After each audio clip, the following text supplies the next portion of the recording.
मराठी मनोरंजन विश्वातून एक वाईट बातमी समोर आली आहे। प्रसिद्ध अभिनेता आणि अभिनेत्री हे लग्नाच्या 1.5 वर्षानंतर विभक्त झाले असल्याचे समजलं आहे। चला तर मग पाहूया कोणती आहे ती लोकप्रिय जोडी ज्यांच्यात नेमकं काय घडलं की ते विभक्त झाले। त्याआधी आपल्या फिल्मी उचापती या चॅनलला सबस्क्राइब केलं नसेल तर सबस्क्राइब करून घ्या। कलर्स मराठी वाहिनीवरील लोकप्रिय मालिका जीव माझा गुंतला प्रेक्षकांची आवडती मालिका होती। या मालिकेतील अंतरा आणि मल्हारच्या जोडीने प्रेक्षकांच्या मनावर राज्य केलं होतं। याच मालिकेत अंतरा आणि मल्हारची भूमिका साकारणारे कलाकार अभिनेत्री योगिता चव्हाण आणि अभिनेता सौरभ चौगुले यांनी मालिकेत 3 वर्ष काम केल्यानंतर खऱ्या आयुष्यात देखील ते प्रेमात पडले होते। मालिकेत नवरा बायकोची भूमिका साकारून खऱ्या आयुष्यात देखील ते आयुष्याचे जोडीदार बनले होते।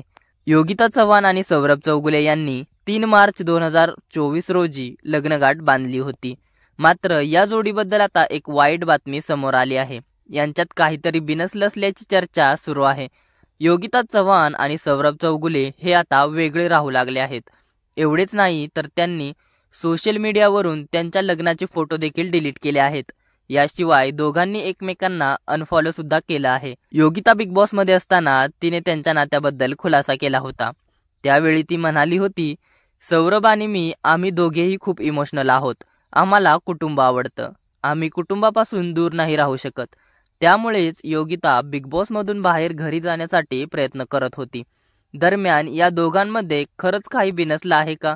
फोटो डिलीट करण्यामागे आणि एकमेकांना सोशल मीडियावर अनफॉलो करण्यामागे दुसरं कोणतं कारण आहे का? याबाबत सौरभ आणि योगिता यांनी कोणतेही अधिकृत विधान केलं नाहीये। त्यामुळे चाहते या दोघांच्या पोस्टची आता वाट पाहत आहेत। तुम्हाला सौरभ चौगुले आणि योगिता चव्हाण यांची जोडी आवडते का? या दोघांनी वेगळं होणं योग्य आहे की एकत्र राहायला हवं?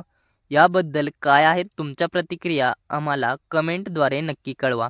मनोरंजन विश्वातील अशाच घडामोडी जाणून घेण्यासाठी आपल्या फिल्मी उचापती या चॅनलला सबस्क्राइब करा। धन्यवाद।